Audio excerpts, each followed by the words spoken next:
+2 class बेटा हमने question शुरू किया हुआ है प्रॉब्लम्स ऑफ डेमोक्रेसी।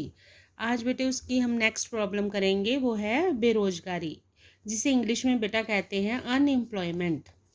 देखिए बेटे, भारत में जो बहुत व्यापक स्तर पर बेरोजगारी पाई जाती है, जिससे डेमोक्रेटिक जो हमारा सिस्टम है वो बहुत ही मतलब प्रभावित होता है।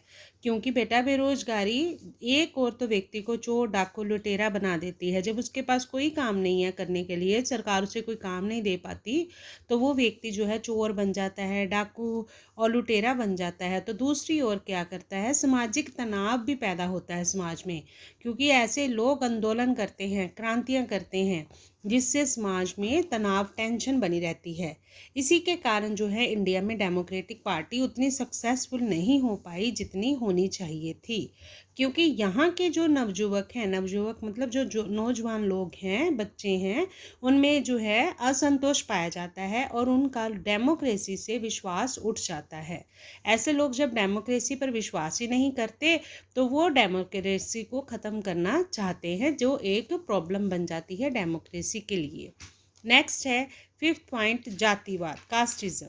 जातिवाद भी इंडियन समाज में, इंडियन सोसाइटी में इम्पोर्टेंट उसका रोल रहा है, जिससे जो है डेमोक्रेसी सक्सेसफुल नहीं हो पा रही इतनी इंडिया में, क्योंकि इसने जीवन के सभी पक्षों को प्रभावित किया है। भारत के संविधान में जाति प्रथा को ख़त्म करने के लिए बहुत प्रबंध किए गए हैं, लेकिन फिर भी जैसे भेदभावों की मनाही की गई है बेटे, हमने पढ़े हैं मौलिक अधिकार में आर्टिकल 15 में भेदभावों की मनाही की गई है, लेकिन फिर भी आज भी इंडिया में जाति प्रथा पाई जाती है।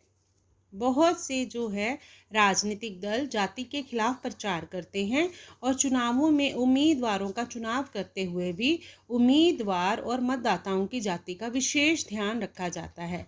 इसके अलावा जब मतदाता भी वोट डालने जाते हैं, उस समय भी वो ये देखते हैं कि कौन सा उम्मीदवार है जो उनकी जाति का है, फिर वो उसे ही वोट डालते हैं। मतलब जैसे कहा नारे लगाए जाते हैं बेटे इलेक्शंस के दौरान कि अहीर की बेटी अहीर को, तो अहीर की वोट भी अहीर को, मतलब जाट की बेटी जाट को, तो जाट की वोट भी जाट को। मतलब ऐसे जाति के आधार पर चुनावों में मत मांगे जाते हैं, जो डेमोक्रेसी के लिए खतरा है। नेक्स्ट है सांप्रदायिकतावाद। सांप्रदायिकतावाद भी डेमोक्रेसी के रास्ते में बहुत बड़ी रुकावट है बच्चे।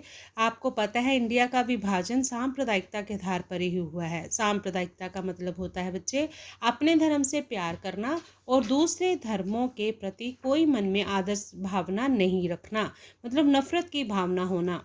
तो हिंदू और मुस्लिम के चक्कर में ही इंडिया का विभाजन हुआ है। आज भी ये डेमोक्रेसी के रास्ते में बहुत बड़ी रुकावट बनी हुई है। भारत में बहुत से धर्मों के लोग रहते हैं, जिसके कारण समय समय पर राजनीतिक दल उन्हें भड़का देते हैं और देश में दंगे फसाद होते रहते हैं। इससे एक तो देश के जन धन की भी बहुत हानि होती है और देश की एकता, यूनिटी भी नष्ट होती है। देखा जाए तो बहुत से राजनीतिक दलों का निर्माण जो है वो संसद और विधान मंडलों के चुनावों के समय जब उम्मीदवारों का चयन किया जाता है, तो वो धर्म के आधार पर ही किया जाता है। जिस तरह जाति के आधार पर, उसी तरह धर्म के आधार पर भी किया जाता है बेटे।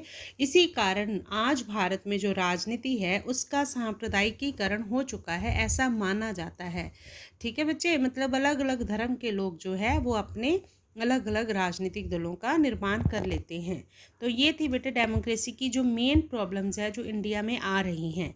इसको पढ़कर हम कह सकते हैं कि भारत में जो पाई जाने वाली असमानताएं हैं, मैंने आपको बताया है, सामाजिक असमानता, आर्थिक असमानता, इसके अलावा जाति प्रथा, सांप्रदायिकतावाद, बहुत से ऐसे कारण हैं जो डेमोक्रेसी को प्रभावित करते हैं। शुरू से ही डेमोक्रेसी इनसे प्रभावित होती आई है। आशा है कि भविष्य में भी भारत में जो डेमोक्रेसी है वो इन चुनौतियों का सामना सफलतापूर्वक कर सकेगी और अपने आप को सक्सेसफुली रन कर सकेगी।